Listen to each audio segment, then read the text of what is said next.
राज के अंदर हमको कोसो, पर कोसो इस टाइप से जाति के नाम पर, धर्म के नाम पर भ्रम पैदा करके लोगों को गुमराह करने का काम मत करो।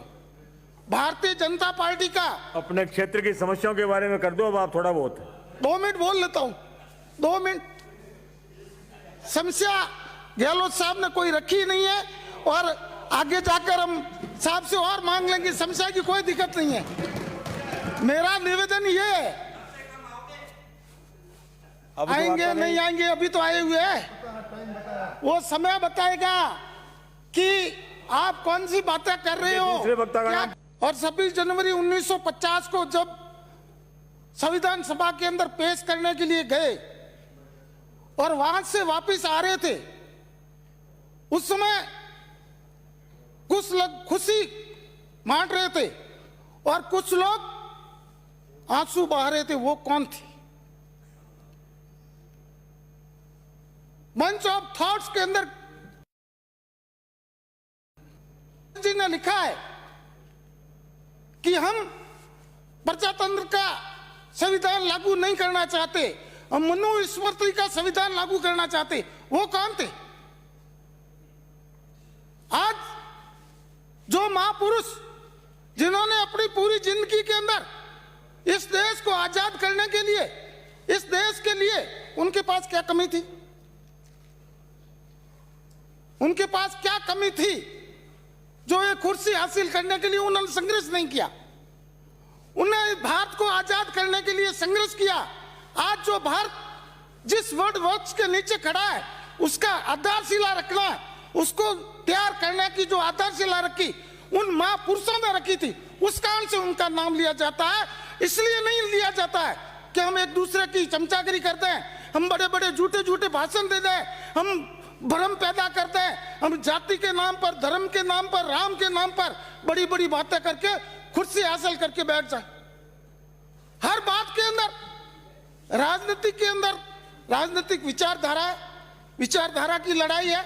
आप आपकी बात रखो, आप आपका पक्ष रखो, हम राज के अंदर हमको कोसो, पर कोसो इस टाइप से जाति के नाम पर, धर्म के नाम पर भ्रम पैदा करके लोगों को गुमराह करने का काम मत करो। भारतीय जनता पार्टी का अपने क्षेत्र की समस्याओं के बारे में कर दो अब आप थोड़ा बहुत। 2 मिनट बोल लेता हूं, 2 मिनट। समस्या गहलोत साहब ने कोई रखी नहीं है और आगे जाकर हम साहब से और मांग लेंगे, समस्या की कोई दिक्कत नहीं है। मेरा निवेदन ये है,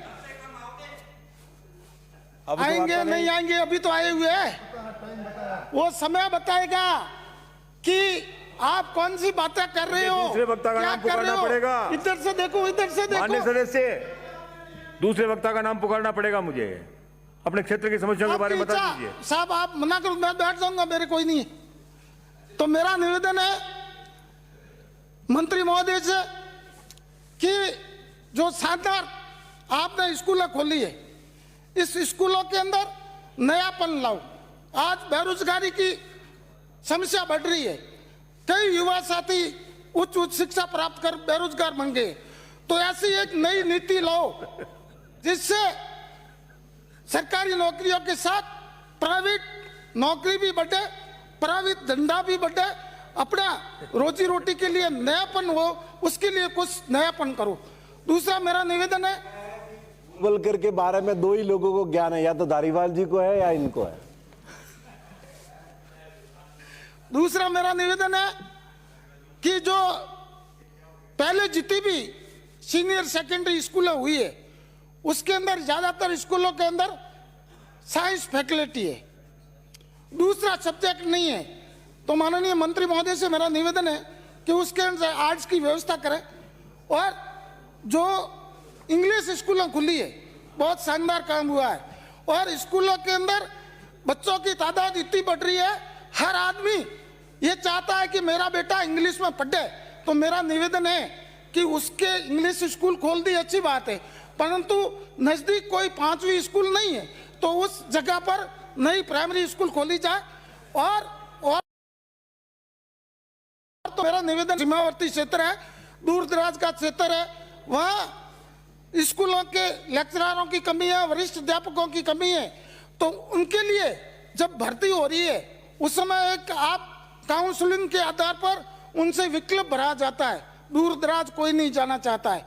तो मंत्री महोदय, मेरा आपसे निवेदन है कि जिन स्कूलों के अंदर बंद में और कई लोग कई सालों से एक जगह बैठे हैं, उनको आप नया आप शिक्षा ट्रांसपोर्ट नीति ला रहे हो, उसके अंदर ऐसा प्रावधान करो कि वो दूर दराज की जगह जाए, जहां उनकी जरूरत है वहां भेजे, एक जगह बैठ के वो काम नहीं करे। दूसरा, उच्च शिक्षा मंत्री जी से मेरा निवेदन है कि जो प्राइवेट कॉलेज हैं उसके अंदर कॉलेजों की तो धड़ाधड़ मान्यता दे रहे हैं, उनका नहीं तो भवन है, नहीं वह कोई पढ़ाने वाला लेक्चरर है, तो उनकी जांच की जाए।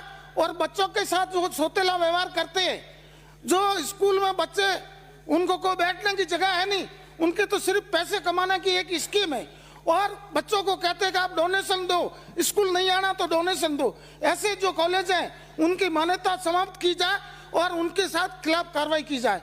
मेरा निवेदन है कि इस बजट के अंदर सीनियर सेकेंडरी स्कूल होगी है, उच्च प्राथमिक स्कूल का कोई प्रावधान नहीं है, और सेकेंडरी स्कूल का कोई प्रावधान, जितने भी संसाधन हो उसके आधार पर कोई नई सेकेंडरी स्कूल उच्च प्राथमिक स्कूल का प्रावधान किया जाए।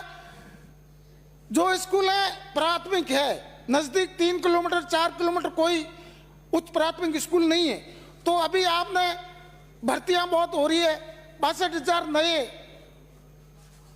थर्ड ग्रेड के टीचर आ रहे हैं, तो आपको वहां ज्यादा संसाधन लगाने की जरूरत नहीं पड़ेगी। बिल्डिंग है, वहां सिर्फ एक वरिष्ठ अध्यापक लगाना है, उसके अंदर आपकी आगे 10,000 की भर्ती है। तो मेरा आपसे निवेदन है कि जो स्कूल है जिसके बच्चों की तादाद अधिक है, नजदीक कोई स्कूल नहीं है, वहां आप प्राथमिक से उच्च प्राथमिक स्कूल करने की आप व्यवस्था करें, नए कॉलेज देने के लिए। दूसरा मेरा निवेदन है कि हमारे भारतीय जनता पार्टी के सभी महानुभाव हमेशा खड़े होते हैं, और जो काम नहीं किया आपके समय में सब 100% पूरा जितनी घोषणा होगी वो सब कर दिया। समाप्त करें, 2 मिनट में समाप्त करें साहब। तो मेरा निवेदन है कि बजट पेश किया जाता है, नई योजना बनाई जाती है, उसके अंदर संसाधन जैसे हर आदमी काम करने की कोशिश करता है।